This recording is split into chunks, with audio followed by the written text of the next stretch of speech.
நமது தெருநாய்களை அமெரிக்க நாய்களுடன் ஒப்பிட்ட திரு விஜய் டிவியின் கோபிநாத் அவர்கள் என்னன்னு பார்ப்போமே. அவர் ஒரு பெரிய புள்ளி விவரத்தை சொன்னார். உலகத்திலேயே அதிகமான ரேபிஸ் நோயினால் பாதிக்கப்படுறது, இறப்பு ஏற்படுறது இந்தியாவில் தான். அந்த இந்தியாவிலுமே அதிகமாக இறப்பு ஏற்படுறது தமிழ்நாட்டில் தான் அப்படின்னு சொன்னார்.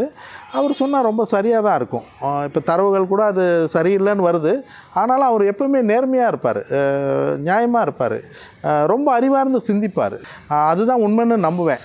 அது எல்லாம் எப்போன்னா, இந்த நீயா நானா நாய்களை பற்றிய பிடித்தவர்கள் பிடிக்காதவர்கள்னு வர்றதுக்கு முன்னாடி அவர் ரொம்ப அழகான புள்ளி விவரத்தை சொன்னார். பார்த்தீங்களா, உலகத்திலேயே அதிகமாக பாதிக்கப்படுறது ரேபிஸ் நோயினால் இந்தியா தான், அதிலும் தமிழ்நாடு தான்.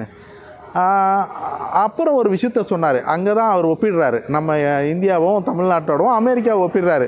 அமெரிக்காவில் ஒரு ரேபிஸ் மரணம் கூட கிடையாது அப்படின்னு சொல்கிறாரு. அவருக்கு ஒரு விஷயம் தெரியாமலா இருக்கும்.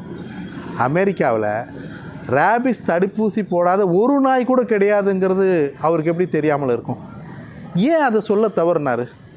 அமெரிக்காவில் தடுப்பூசி போடாத நாய்களே கிடையாதுங்கிறது ஏன் சொல்ல தவறுனார்? அது சொல்லியிருந்தார்னா நான் அவரை நம்பின மாதிரி அவர் நேர்மையானவர். அந்த கேள்வியை அவர் எழுப்பியிருந்தார்னா எதை நோக்கி போயிருக்குன்னா, அமெரிக்க அரசாங்கம் போட்ட மாதிரி இங்கே ஏன் இந்திய அரசாங்கம் போடலை எல்லா தெருநாய்களுக்கும் ஊசின்ற கேள்வி வந்திருக்கும். அப்போது எதை நோக்கி போயிருக்குன்னா, இதுக்கான பொறுப்பு அரசாங்கங்கிறத நோக்கி போயிருக்கும். அவருக்கு வெளிநாட்டு நாய்கள் பிடிக்கும்னா அவர் நிறைய வெளிநாட்டுகள் வாங்கி வெளிநாட்டு சந்தைகளை விரிவாக்கம் பண்ணட்டும். தெருநாய்களை அழித்து தெருநாய்களோட வயிற்றில் அடித்து அதன் மூலிமா தான் வெளிநாட்டு நாய்களை உற்பத்தி பண்ணுறதுலையும் வியாபாரம் பண்ணுறதுலையும் பெரிய சந்தை உருவாக்குறதுலையும் நியாயப்படுத்துறது எந்த வகையில் நியாயம்?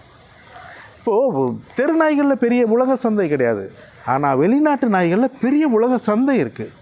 அப்போது மறைமுகமாக எதை நோக்கி செய்கிறாங்க? நம்ம நாட்டு நாயை அழிச்சிட்டு வெளிநாட்டு நாய்களை கொண்டு வரதுக்கான ஒரு அஜெண்டா வந்திருக்குமோன்னு தோணுது அந்த ப்ரோக்ராமுக்கு.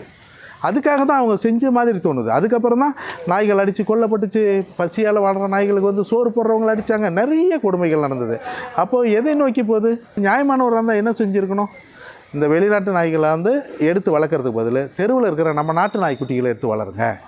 நம்ம நாட்டு நாயும் நல்லது தான், நம்ம நாட்டு நாயும் அறிவான நாய், நம்ம மண்ணுக்கு ஏற்ற மாதிரி இருக்கும், அதுக்கு பெரிய செலவு இருக்காது, அதே மாதிரி நமக்கு காவல் காக்கும், இந்த மண்ணுக்கு ஏற்ற மாதிரி வாழுன்றதை அவர் சொல்லியிருக்கலாமே.